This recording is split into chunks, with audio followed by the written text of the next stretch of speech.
Hi, you're welcome to today's Big Talks, the space where biblical principles and financial prosperity blend. BIG stands for business, increase, and growth.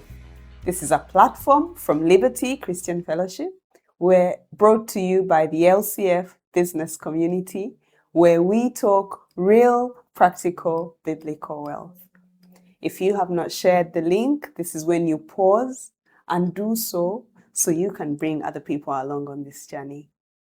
As the LCF business community, our mission is to become financially prosperous, grounded in biblical principles. And how do we do that? By equipping ourselves in the stewardship of wealth, exploring not just how to get it, but how to guard it, grow it, and give it. Because when wealth is used right, it is a tool for positive impact and transformation.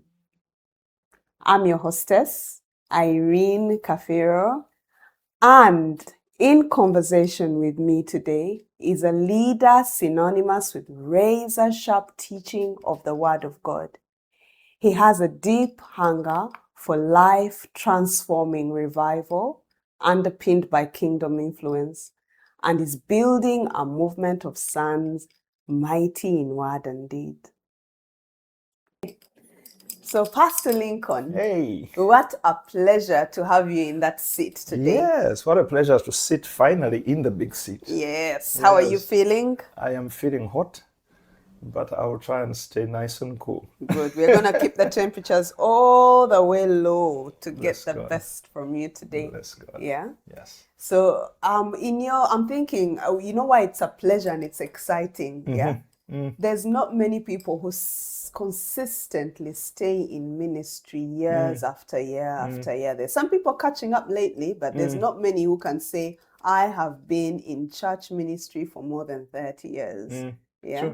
True. So in these 30 plus years of you doing life as Amen. a leader of a Christian community, I'm sure there's a lot that we can glean from you. So I'm excited that this is our moment. I am sure there's so much I'm about to find out myself. We're going to find out together. We're not scripting this. Absolutely. Let's free flow and see what comes out. Great. Yeah. I think I'm going to first take it to big. What do you think of big? Well, big to me was, in a way, a surprise that should not have been, because when you've been leading a community, you soon realize that this should have been on the table. Financial education should not be an occasional seminar in church life and in community life.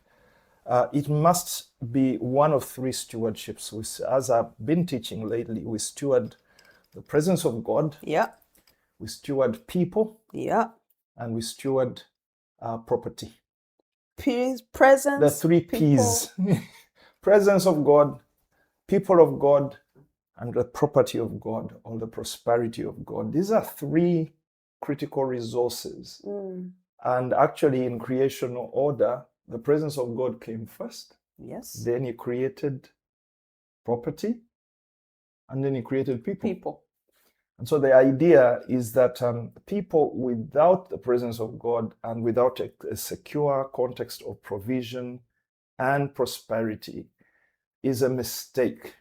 You end up in problems eventually, and you'll end up in battles and struggles you shouldn't have. So it's unfortunate that many times the church is told to stay out of money. Go mind the things of God, leave the money. But no, the money is the things of God. So it's one of the key stewardships. So I'm excited about big, because the moment I learned, particularly from Worship Harvest, that they run a business service, I said, what a great idea. And because I've already said I'm not a businessman. You thought? Oh, I've already said, no. I do church, I do preaching. Business confuses me. But it eventually does catch up with you that you're a business person some way or other. And I'm glad that I can now say that without saying I do too many things, I have tried my hand at business and I've seen some interesting things. Amen. You've kind of led me there to say, how did it catch up with you? What's the story? How did it catch up with you that you were a businessman after all? Yeah, well, there it goes, because in what I do, pastors are essentially described as people who stand up on Sunday and talk to people. But then you learn soon that people lose most of what they've heard within 24 hours. What they've learned on the pulpit. On the platform, listening and having fun as you preach. Yeah, people will learn. But the truth is that people learn best away from that encounter. And that is either secured by them writing, transferring what they are learning into written form. And even that struggles because the pace at which you preach does not really allow people to record well enough. So they need to return to either recorded media, video, or audio. And even that can be difficult because of the demands of life and time. A book is you writing for them what you will speak or what you have spoken. And then you find that as you write, there's more content that goes in. So in comes, I need to write a book. And then after you've finished writing a book, you realize, oh my days, the time you've put in, the money you're having to pay, now you need to recoup that money. Yeah. And then, while you're recouping that money, you realize you're in the marketplace. And you're a businessman. Before you knew what, you are an author. Yeah. And now you're into marketing and all kinds of stuff and branding and the business people are all over you. And you thought, how did I end up here? I thought I was a preacher. And then you start to realize that when he said, be fruitful, multiply, have dominion, fill the earth, you are not just meant to be one expression of that. Exactly. And then you find in the process that even after people have read the book, it's not enough. They need to talk to you about the book. They need to work through the book. And so you need to become a coach. It's interesting now that great books are given away free by authors because their desire is not simply to write, but to interact with people and help them change their lives. And a book can begin transformation, but nothing does it as good as a coach. Because you then can work with somebody over a stretch of time and translate what would have remained as text or audio, for that matter, or audio and video in a video setting, into something that is ground into the heart and the mind through a coaching experience. So in comes the coach. So the author is then also a coach. Becomes the coach. And I'm sure we'll get there eventually. You actually begin, the business is a natural outcome of being alive. It is not something one has and the other doesn't. It's a case of, have you found your monetizable capacity? Have you found how you are equal to income? Have you found yet? And how far have you gone on that journey? But I think when you find yourself, you soon find that a part of you is monetizable. And it's a case of how well do you do at that conversion. How well you do at converting what you naturally are to a monetary output. Yeah, and of course, that can sound like, oh, you're just monetizing. But it's stewardship. And I think when we stand before God, He will ask us 3 questions. What did you do with my presence? What did you do with my people? And what did you do with your capacity to create wealth? Because make it. If you don't want it, give it away. But make it, for goodness sake. At least make it. Because monetization is a transfer process by which resources are moved from a pool or from other stewards in different directions by different people who have different assignments to sponsor their own sense of ordination and calling. And that is something God wants to make sure you did well. Yeah. Yeah. So what I hear in there is that it's not the monetization in itself. It's something else that's driving you. And then the byproduct really is the monetization. What you're stewarding is the driving force, right? Absolutely. When God speaks to the prophet Jeremiah and says to him, before I formed you in the womb, when God speaks to the prophet Jeremiah and says to him, before I formed you in the womb, I knew you. Yeah. That's identity. Then he says, I sanctified you. That's preparation. And then I ordained you. That's assignment. I knew you. Identity. I sanctified you. Preparation. And I ordained you. Destiny. Ordination is commission. It's the sending. And so, to me, those are the three ideas when you're dealing with the big idea of business. That God ordains an identity. He creates each one of us unique and special. And then he puts capacities in us, buried, ready to be discovered. Through training, through growing, that capacity grows. And when he says, I sanctified you to the prophet, he's talking about the cleansing, preparation, equipping process that God has to take us through. And then those two are not an end in themselves. You don't just say, I am. You are. So the case is, who are you? I am. That's identity. Then what do you do well? Is skill. What do you do well? What do you do well? What are you good at? And then don't just tell us, get on and do it. And then if you do it really well, a lot more people want access to that stuff. And so you need to put it in books, on stages, in settings. And that will require money. And then when you run out of money, you can't pay for those millions. So it finally requires that you multiply resources so that what you do well can benefit more people in the earth. Now we are in business. Wow. Yeah. So it's imperative that what you do well is packaged in a way that can be multiplied, because if you're doing it well, it's going to attract enough attention for people to want more of it. But at the end of the day, you run out of yourself. Exactly. So what do you have in place to multiply it? Yeah. And people are ready and willing to pay. The first thing we want to pay for is food. Yeah. But how many meals can you eat a day? After you've paid for food, okay, how am I dressed?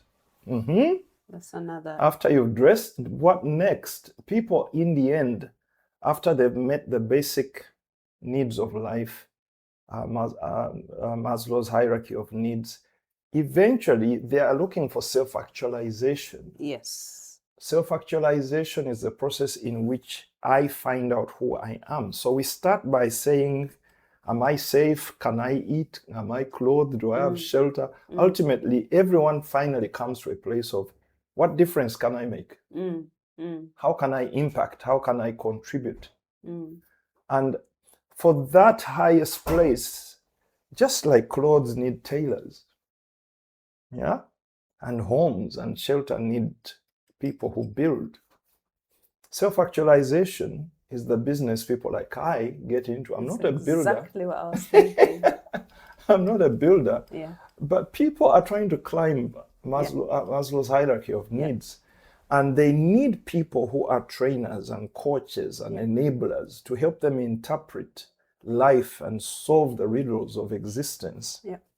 And that's where ultimately people like me need to steward that. So there is monetization all the way up, from food to shelter to clothing, all the way up. On my own, I can't be well, I can't do well at all those levels. And business is the ladder, really, that all of us try to create to help people move up the self-actualization journey. So once, what you're trying to say is, or what I hear you saying is, once you're done trying to firefight, once you're done trying to survive, there's something innately within you that's saying, what next? There's still that bit of my identity that I need to tap into. So where's this book? Where's this coach? What's going to help me? Absolutely. And that's where services like yours come in, right? Yeah. So you are helped on the way up. Yeah. And then you help others on their way up, ultimately. If you are helped on the way out, on the way up rather, and do not see the need for you in turn to help others, then you fail the cycle.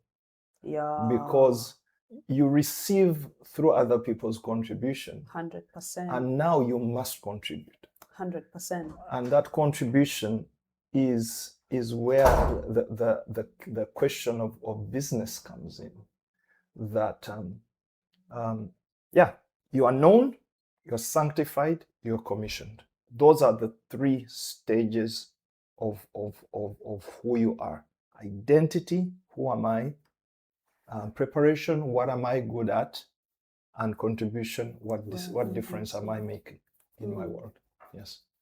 Now, with all that in mind, I'm thinking of that person who understands what you're saying, but it's not a reality. Like there's a gap in they've not yet had the epiphany of this is me. Yeah. I all those three things, and I know I'm ordained, but should I be? Does it even matter? Let me just live life. Yeah. What do you have to say? I think the gap starts at identity. Identity really is the drive. It's like the foundation of it all. It literally drives through the other two. Because identity, now look at me, who am I? In a nutshell, I am a communicator. I am a teacher. That's my identity, and that is weak. But I'm trying to find the best way to put this. I'm an instructor. And so if I'm an instructor, I'm a steward of truth. Yeah. I'm hungry for truth. Those things sit in identity. Identity is the mother of all impact. Who are you? Are you an instructor? Yes. Identity is the mother of all impact. Yeah. That one just there, I needed it to sink in. Yes. Sorry. Go on. Yes. Oh, yes. Because if it's not identity, you run out. Yeah. If it's just a fad or a season. The trend. This season, what's the trend? It's not who you are. So you run out. You pick up something else. So you're in and out.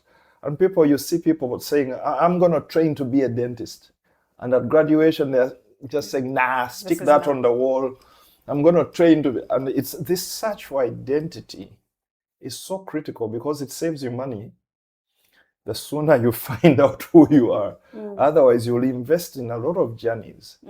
But all these can be recovered from. False identities can be overcome. But ultimately, who you are, the sooner you find out, the better. How?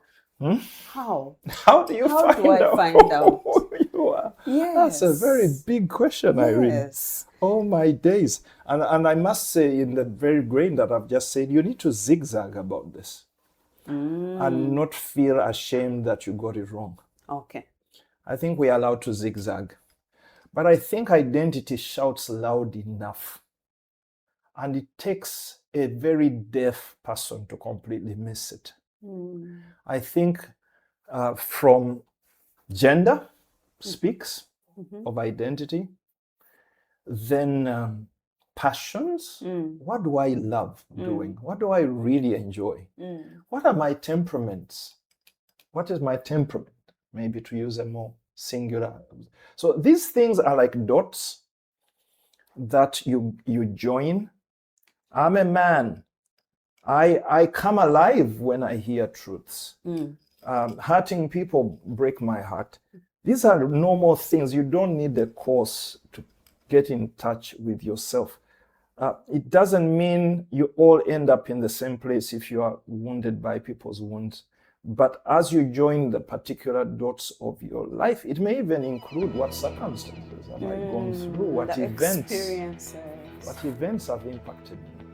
But I think